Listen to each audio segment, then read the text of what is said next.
So when you ask consumers why they aren't buying EVs, cost aside, because by now EVs were supposed to be cheaper than comparable internal combustion engine vehicles. But China controls 80-90% of all the raw minerals that go into batteries. They made investments 15, 20 years ago. And as a result, I think we're going to have a hard time getting the cost of batteries down over time. Right now, something like 40% to 50% of the vehicle you buy is the battery itself. And I don't know that's going to come down over time. But I like to think of the reasons why consumers resist EVs as a triangle, 3 points on a triangle.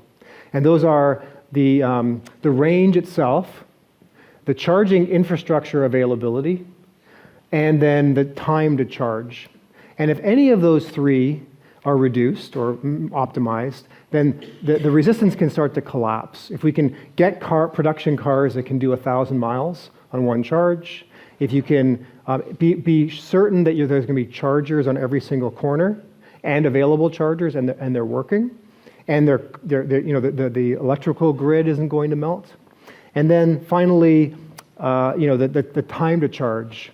You can have less frequent chargers if you can charge a vehicle in 5 minutes. And there's a lot of innovation going on all three of those things. But until we see significant progress, I think there's still going to be a lot of resistance to EV adoption, specifically in the US, but I think also globally.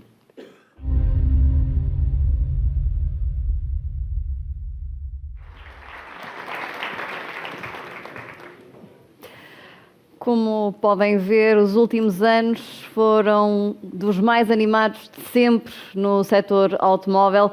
Novos segmentos, novos modelos de negócio, novas tecnologias e muitas tendências à espera de confirmação por parte dos mercados e, claro, também por parte do consumidor. Caso para questionar, que futuro para o setor automóvel? Com mais de 20 anos como Autotech Corporate Leader, 5 anos como Autotech Entrepreneur e responsável por uma das publicações mais citadas no setor automóvel e de mobilidade, Steve Greenfield, CEO e fundador da Automotive Ventures nos Estados Unidos da América, é o convidado que se segue e irá partilhar connosco algum do seu conhecimento. Dizer que estão previstas questões no final, 10 minutos para questões, que podem ser feitas tanto em português como em inglês, ou seja, estão à vontade para colocar as vossas questões das duas formas. Agora sim, deem as boas-vindas a Steve Greenfield.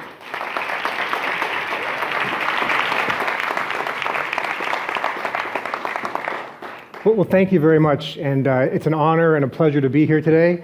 And this is the first time I've done this with a live translator. So if for whatever reason I'm speaking too quickly, I'll take a signal from you and just let me know. But it is an honor to be here today.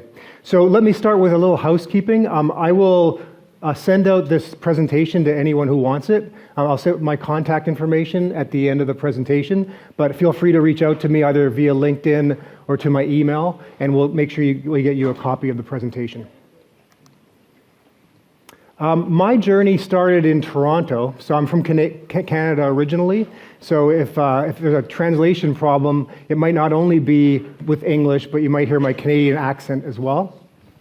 And I did make the move down to the US about 21 years ago when I started within Automotive. And I've now had the chance to work for the largest B2B wholesale auction company in the world, Manheim, headquartered in Atlanta. And then I moved over to what was at the time the largest classified marketplace in the world, AutoTrader, and had a chance to oversee acquisitions and strategy there. If you fast forward to current day, for the last 3 years, we've launched now 2 venture funds. So I find myself at this point in my career actually deploying money and investing in early stage automotive, technology, and mobility companies from around the globe. So as a result, we probably see 50 to 60 new companies every month that reach out to us looking for funding, very, very early stage, from every single area across the globe, which is an exciting place to be. So I'm going to try to convince you today, which I don't think is going to be hard given this audience because you're living this change, that we will see more change in this industry in the next 10 years than we've seen in the last 100.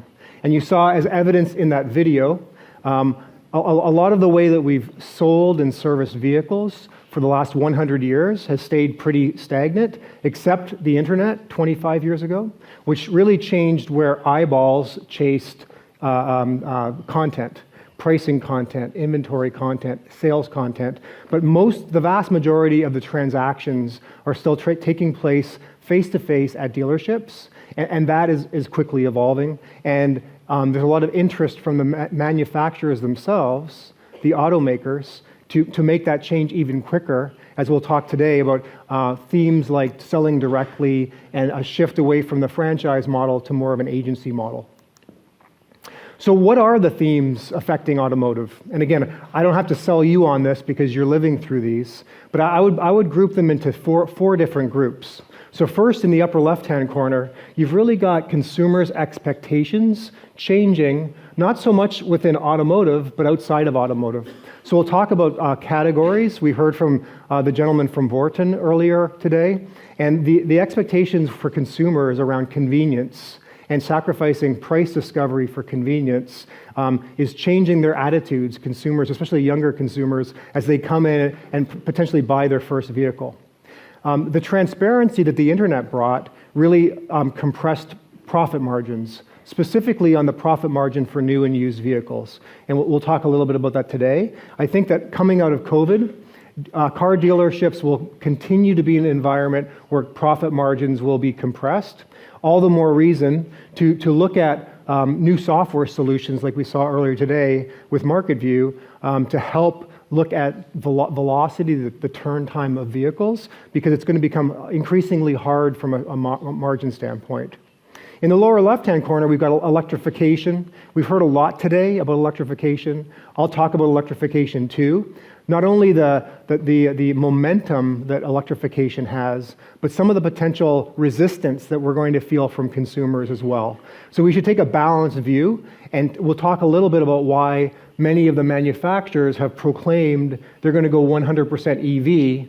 I'm doubtful we'll get there, because I think there will continue to be a healthy segment of consumers that continue to want to buy internal combustion engine vehicles. Well, in the upper right-hand corner, we'll talk about the manufacturers themselves moving in many countries towards an agency model, the intent to sell directly to consumers and own and control more of that consumer experience. And then finally, we'll talk about the vehicle technology itself, which is one of the more fascinating areas, including autonomous driving, the complexity of the technology that we're building into these vehicles. But then, interestingly enough, despite the fact that the car is getting more complex, at the same time they're being built better, and the actual holding time of those vehicles is longer. So we'll dive into all of these, and at the end of this, I want to provide you a practical framework that you can take back for your business to make sense of all of these themes and which ones are most likely to affect your business, and you can then thus prioritize your strategy accordingly. So let me make one observation before we look into the future. If I went back in time to when I started in automotive, which was 22 years ago, I would say I could very clearly describe each of these four silos to you. And with the last couple of years, it's becoming increasingly hard, because what's happening is these silos are breaking down. There's a blurring of the lines of definition between each of these categories. What is a dealership when you've got online players like Carvana or Kazoo? What is an OEM? The OEM used to wholesale vehicles to dealers, and now many more OEMs are emerging that have a new model where they sell directly to consumers. And even the evolution of the marketplace. The marketplace in many cases, and in certain countries, is starting to own the vehicle. We're seeing that in the UK, we've seen that in the US. So the marketplace, which used to be an advertising medium for car dealers and manufacturers, in some cases also is taking a principal position in actually the ownership of the vehicle. So the whole landscape is becoming very opaque in terms of these clear definitions between the market players. So let's look into the crystal ball and look towards the future. And one of my favorite quotes about the future, and it's often cited, is from a futurist named William Gibson. And the reason that I like this quote, "The future is already here, it's just not evenly distributed," is that if we observe keenly these little seeds, we can anticipate which of those seeds will become a plant, which will become a tree over time. These seeds are already amongst us. We just have to have a keen sense of observation to see which ones and anticipate which ones will grow into trees. So I have a book, and I'm happy to send the book to anybody who would like a copy. So it is in English. I have not translated it to Portuguese, but maybe somebody can help me. But I've got a book that came out 6 months ago, and the perspective is on the future of automotive. I think that's why I was asked to be here today. So what I will do for the remainder of the presentation today is talk through the 8 areas of the book. So if you pick up the book, you can get an audio version if you want to hear my voice for 6.5 hours. After today, you might not want to do that. But I do go through all of these thematic areas in much more detail in the book, and I'm happy to hop on a call anytime to have a conversation about these areas. But let me talk about each of these 8 areas very briefly.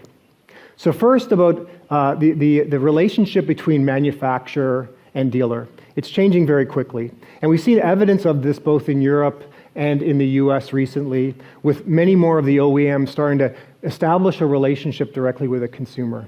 Consumer goes to the automaker's website, they might reserve the vehicle in advance, the dealer becomes a distribution point to drop off the vehicle, but slowly but surely, many of the manufacturers are pulling away some of the opportunity for the consumer to interact with that dealer during the shopping and the purchasing process. And we will see this trend continue.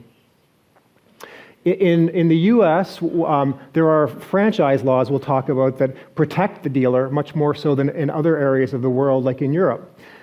What the manufacturers are doing as they release new electric vehicles is they're forcing the dealers to make choices. In this case, the Ford dealers, there are 3,000 Ford dealers in the US, all had to make a choice to say, do you want to only sell internal combustion engine vehicles?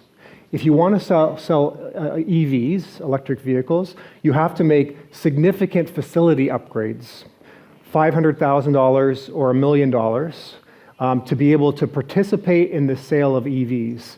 And many dealers just don't have the economic wherewithal to be able to make these investments. So there will be this new future where some of the dealers are left behind, can only sell internal combustion engine vehicles, and there'll be a subsegment of dealers in the future that will be enabled to sell EVs based on their ability to step up from a financial standpoint. We're seeing some OEMs, in this case Volkswagen, launch new products. This is a new line called Scout, which is an EV sport utility vehicle, SUV. And when they launch this, they will go directly to, it's owned by Volkswagen wholly, but they will go directly to the consumer and probably won't have a dealer network. And there's been a lot of pushback in the US because the existing Volkswagen dealers wonder, how can Volkswagen launch a new brand and not have the dealers participate? But you're going to see more evidence of this globally as well. And this is something for all dealers, whether you're a new car dealer or a used car dealer, to pay attention to. Ford has announced in the US that at the end of the lease term, the consumer will no longer have the opportunity to buy the vehicle. So they're turning the regular 3-year leases into more of a subscription product where the consumer won't have the right to buy the vehicle at the end, which means the manufacturers are going to start to control used car inventory for leases. And then they'll be able to figure out where they want to provide those vehicles to, which types of dealers. And it's probably going to be the dealers that they make kingmaker, that they are willing to step up and make more investments in their facilities. So things are changing very quickly. Let's look at Europe.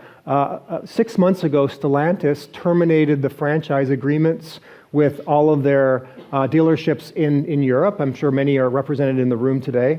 And they signaled or communicated with dealers that as of June of this year, 2023, those franchise agreements would be replaced with agency agreements. And the main differences are that the OEM, in this case Stellantis, is going to control the inventory and take the inventory risk and conduct the marketing. So pulling away the inventory and pulling away the marketing from the dealer. They still want the dealers to exist because they want this to be a distribution point for the delivery of the car that's sold.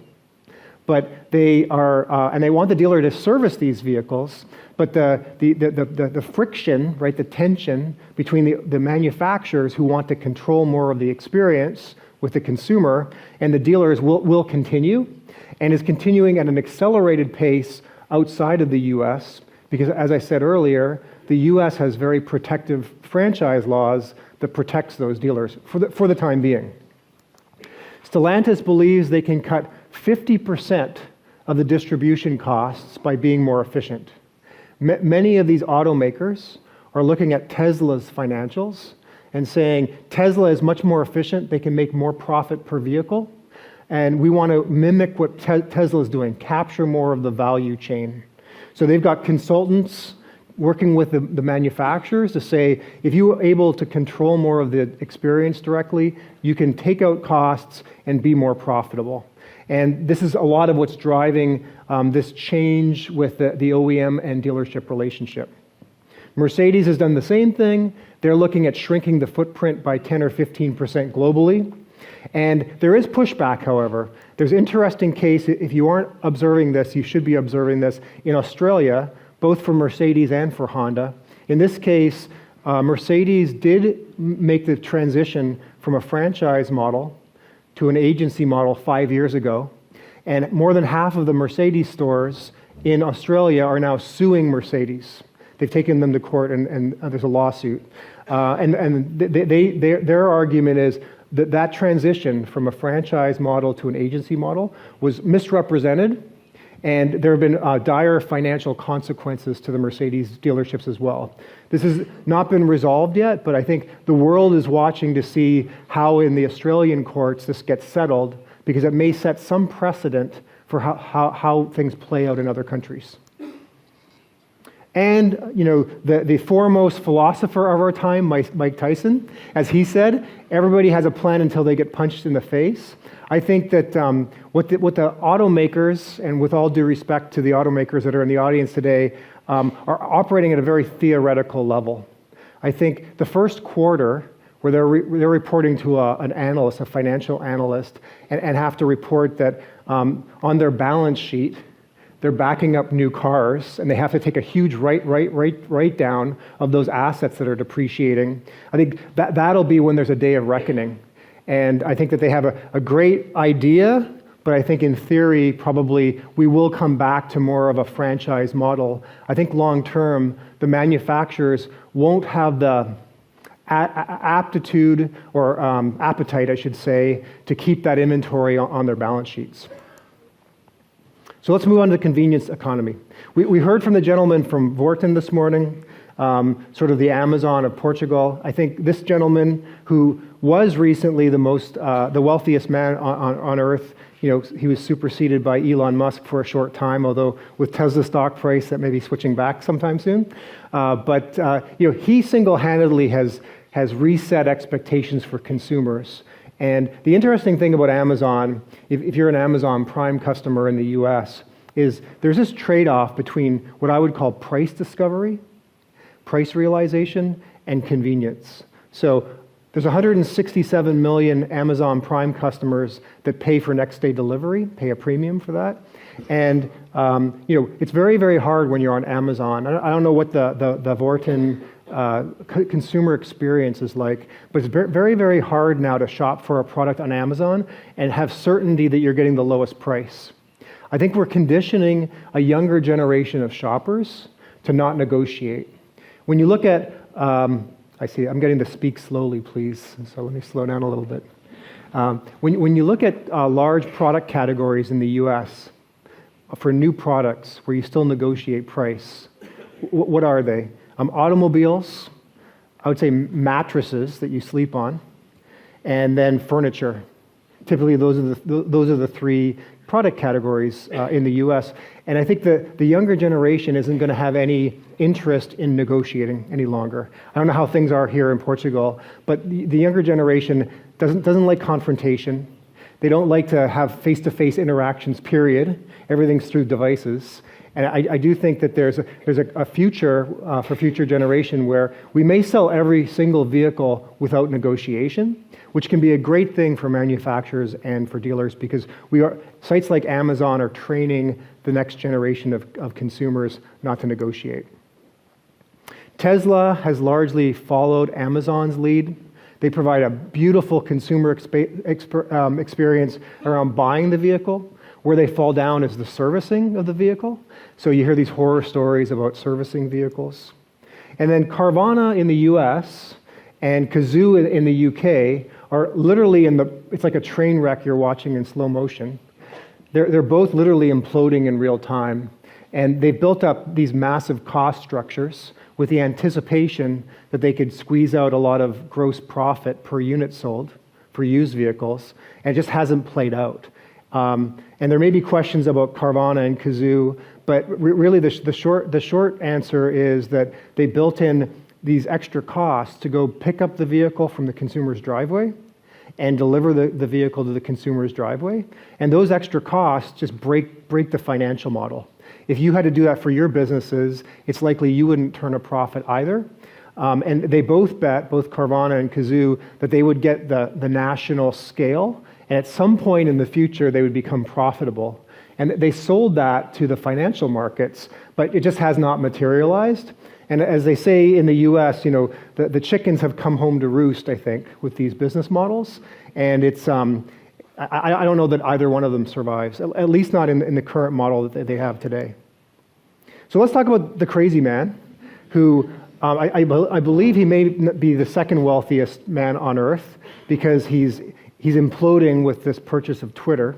And it's very interesting to see, very, very smart, but I think at the same time very crazy. What he's done in the US is he's attacking these franchise laws that protect the dealers.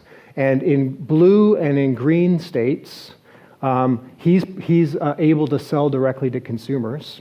In the red states, we still have these protective franchise laws that are protecting the dealerships. He cannot sell directly in those states. But one by one, slowly, they'll knock these things down, and then the US will look more like the rest of the world, where they aren't these protective state franchise laws.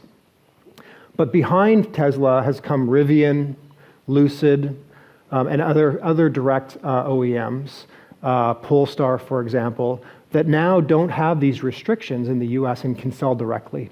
So the other OEMs are selling directly, achieving in some cases higher profit margins, and this is what's sparking the legacy OEMs, the legacy automakers, to look at those business models and say, can we capture more profit if we start selling directly to consumers as well? And this is causing the tension between automakers and with dealers. And one final note on Amazon. I believe it's inevitable that eventually Amazon will offer vehicles for sale. They've struggled with this in the US for 10 or 12 years, but it's too large a product category for them to ignore. So at some point, we will have vehicles offered on sites like Amazon. I don't know if Vorten is going to offer vehicles as well, but I would suspect, at least when they talk strategy, they likely spend time thinking, like, how do they get into this product category? And is there an opportunity for them to get into this product category? It's just too large for any of these marketplaces to ignore. Okay, let's talk about vehicle ownership. So this is a nice short section, because I would say that the subscription models, these monthly subscription models, have almost all failed. And why do companies fail with these subscription models is largely vehicle depreciation. So there's this adage in the US that a used car, the new car becomes a used car the moment you drive it off of the dealer's lot. And there's like 10%, 15% depreciation immediately. That doesn't reconcile with allowing the consumer to switch in and out of a car on a monthly basis as frequently as they want, because the vehicles depreciate so much. When you look at the term of the average lease, it's usually 3 years. And there's a reason, because it's very predictable, and you can amortize that depreciation over the 3-year period. There's a reason why they don't write leases for 1 month. because you could never price the risk accordingly, or people would have to pay $5,000 a month for the car. But we will continue to see innovation with leasing. In the US, Volvo has launched what they call a subscription. It's really a 2-year lease that allows a consumer to pay all of their associated costs in one monthly payment.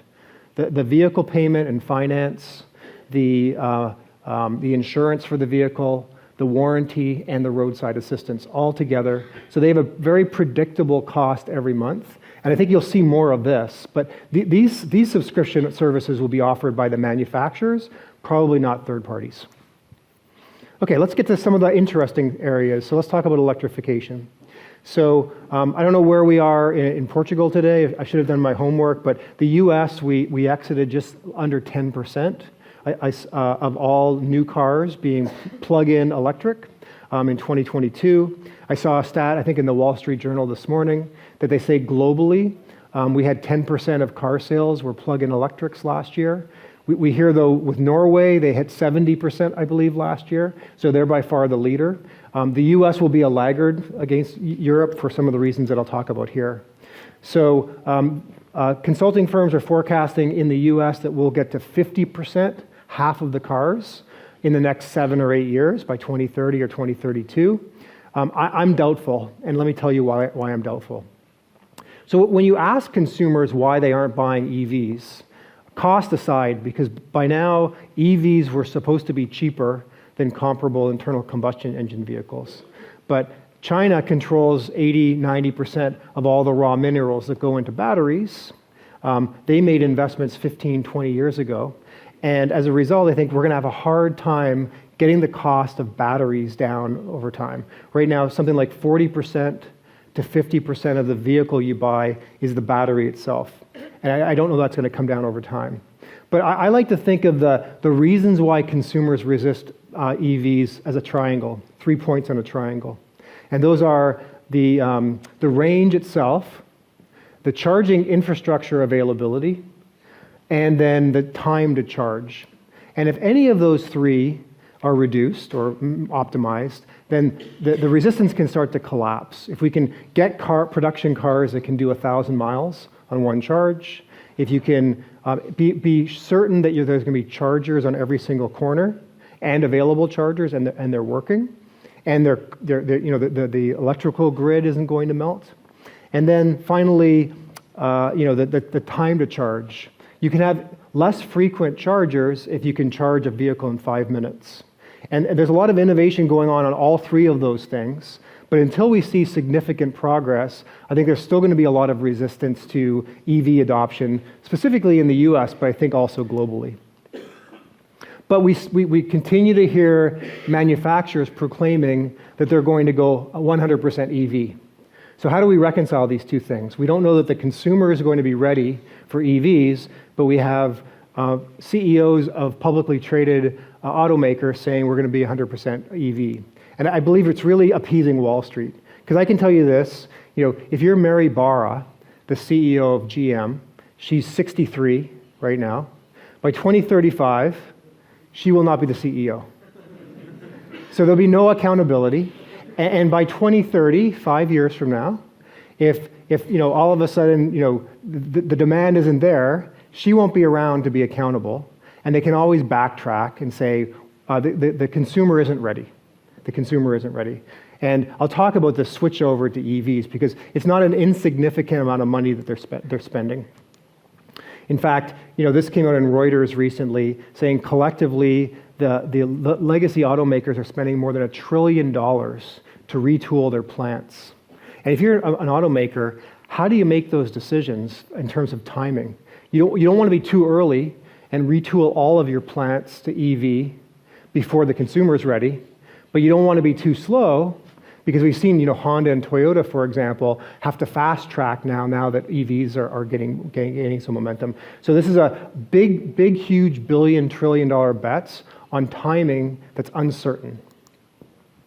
But what we are going to see is a doubling and a redoubling of the EV models hitting the market. So we'll get a sense pretty soon what natural demand from consumers are. My fear is that not every single one of these OEMs is going to be a shoo-shoo or a bonbon, right? So the challenge I think that will be we'll be producing EVs, and they'll be turds, they'll be stinkers, right? They'll be what's the witches? Brushes. There'll be brushes, many brushes. So what happens then is that those cars can't find a home, and then the manufacturers have to come and provide incentives or sell them into a rental car fleet. It gets pretty ugly pretty quickly because we're going to see all of these new EVs hit the market, and there just won't be demand for all of them. That's what I believe. One more thing to note, and I'll come back to this, is that I've compared two vehicles, comparable vehicles. So up top is your EV, and below is your ICE vehicle, your combustion engine. And this is the service intervals by mileage for those cars. So remember this, the EV mechanically is a lot less complex. There's no oil to change, no spark plugs. So service intervals are very, very long. Now we're hearing for the first generation of these EVs, they have so many flaws and so many recalls. Because remember, these legacy automakers are figuring this out as they go, right? They're used to building internal combustion engine vehicles. The first EVs they build are going to be fraught with a lot of challenges. So the recalls are going to come back to dealers. But I think once they learn the competency of building EVs, you just won't see these cars as often at dealerships because they just aren't mechanically complex and don't need the regular service. So let's go to autonomy. If you had rolled back the clock 5 years and you listened to any of the consultants, by this point, half the cars on the road would be fully autonomous, driving themselves. You know, the Uber that I took over here wouldn't have a driver, and that would have blown up and destroyed a lot of consumer demand. Well, it didn't happen. And I can tell you this, I'm not young, but there will not be level 5 autonomous vehicles on the road in my lifetime. And I might die tomorrow. I might die on the plane ride home. But the difference really being level 4 is when you can take a nap in the back seat. Level 5 is when you can take a nap in the back seat in a snowstorm. And luckily you don't get snowstorms here in Lisbon, but a lot of the world does. So I believe this venture capital is correct. And the point is that how do these autonomous cars operate? They have cameras, LiDAR, or radar, all of which have lenses that have to stay clean. If those lenses get fogged up or have snow or salt or anything on them, the car will alert the driver, pull off to the side of the road, and say, you can take control. But how can the car give back control if there's no pedals and there's no steering wheel? So I think this is the problem. There are other philosophical problems with EVs that we could get into as well. But I think the main one is I don't think the technology can keep up. There's a reason why these level 5 EVs are tested in environments like Phoenix, Arizona, because it's sunny every day and there's never bad weather. So they have perfect weather to be able to test these things. Once they start testing these edge cases of bad weather, I think they're going to run into edge cases they can't satisfy, and there goes level 5. So that's for human cargo, right? Which is very precious. I think what we're seeing is for non-human cargo, autonomy is already here. So this is Hyundai. This is in a port, so unloading ships and moving cargo around. As long as there's not a human that can get run over by these things, they stay out of their way.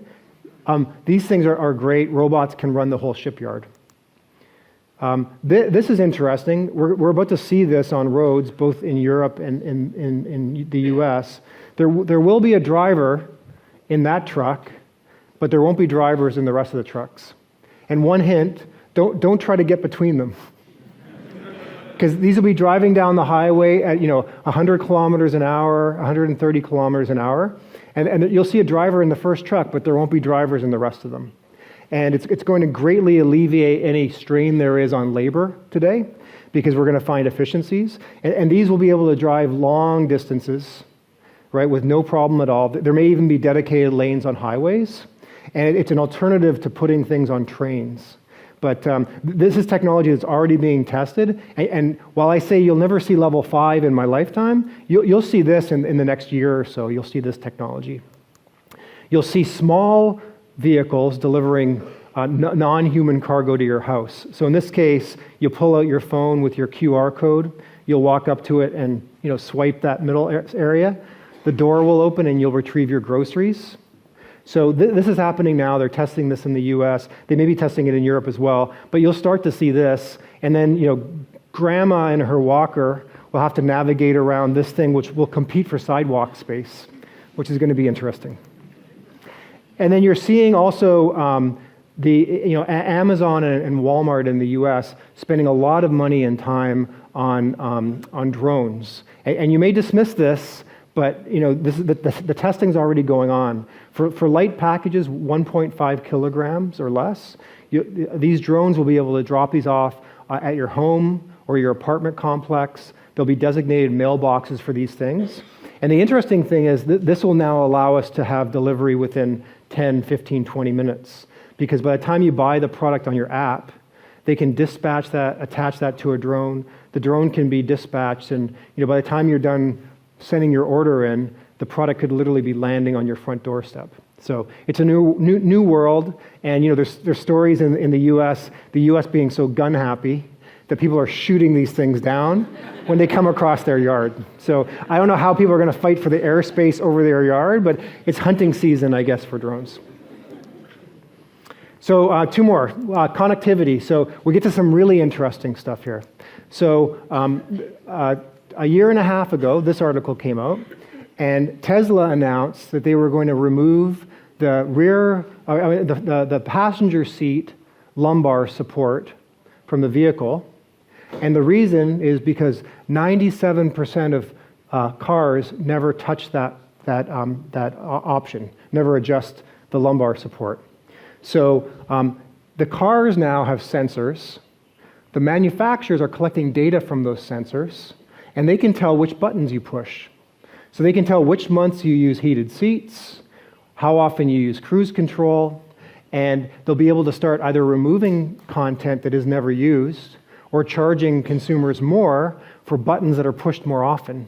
If you're always likely to use, heated seats during the month of January in Lisbon, they could charge you more for the feature on that month.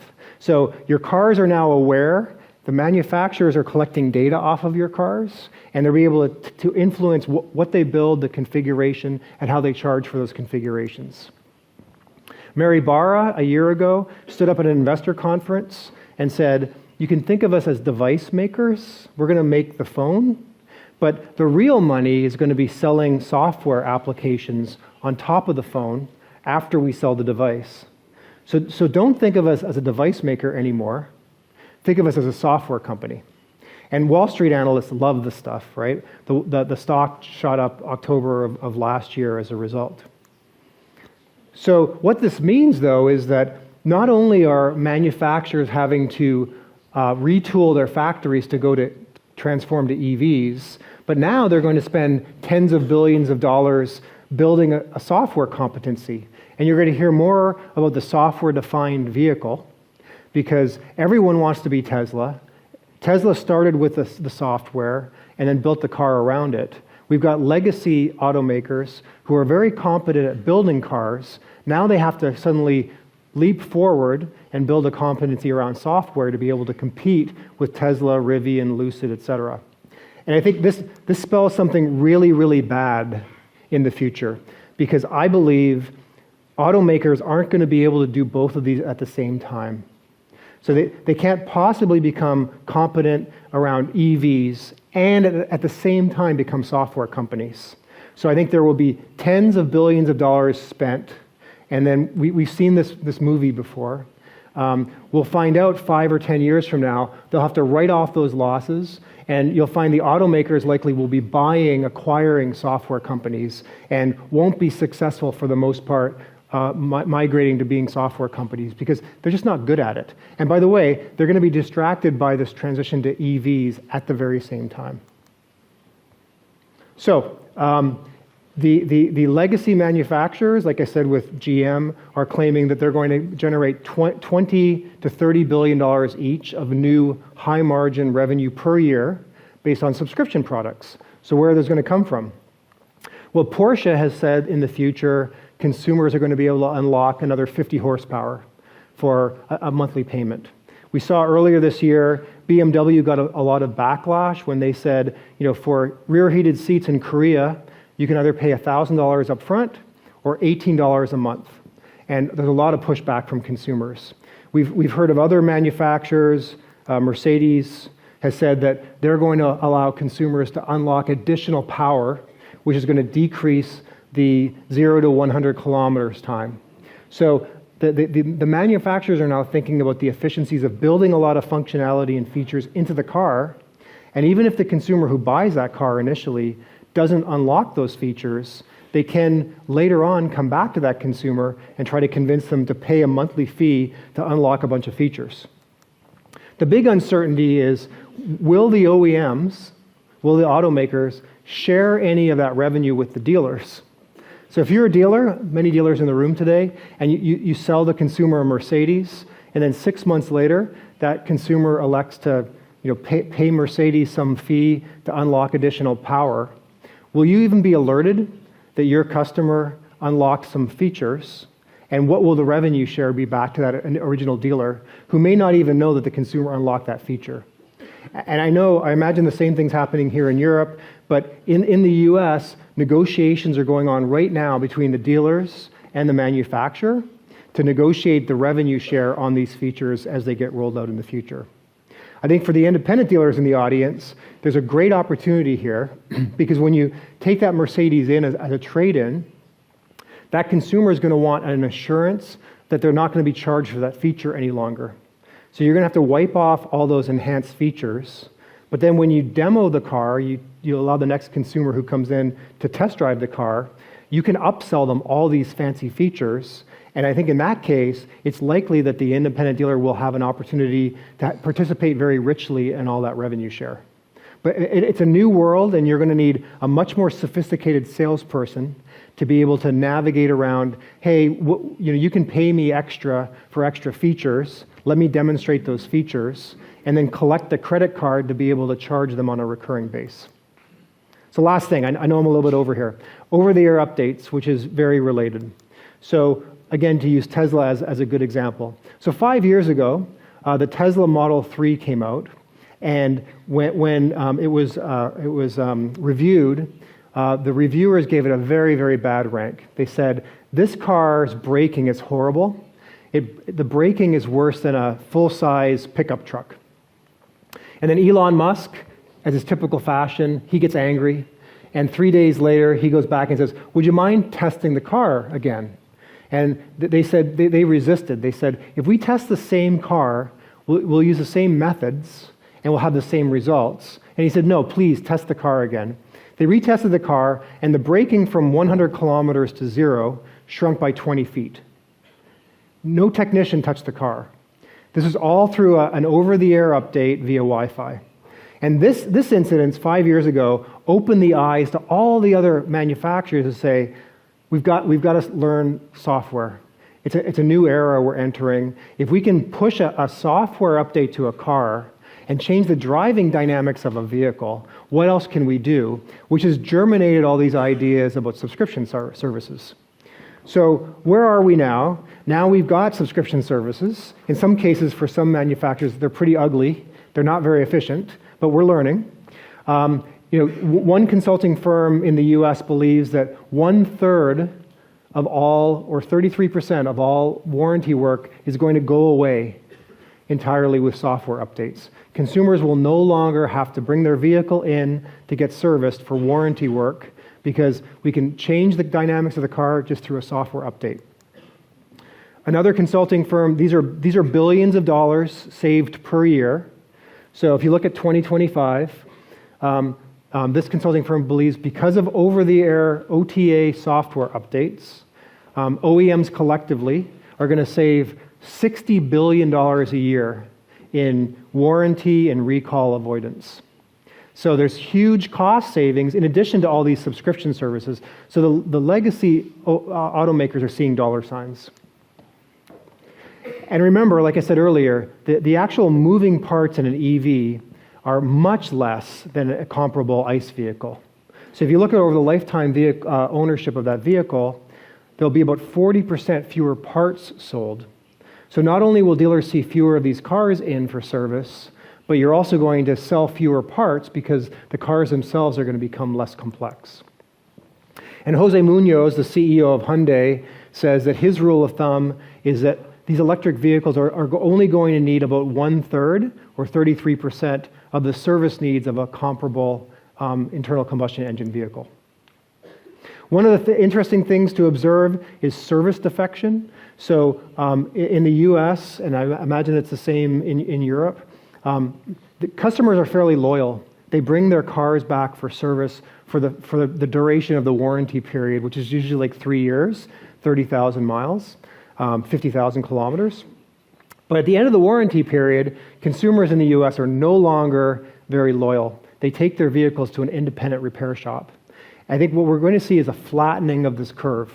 So because the cars are going to be so complex and they're going to need specialized technician skill and specialized tools to work on them, very likely the loyalty back to the franchise dealer network is going to be a lot higher.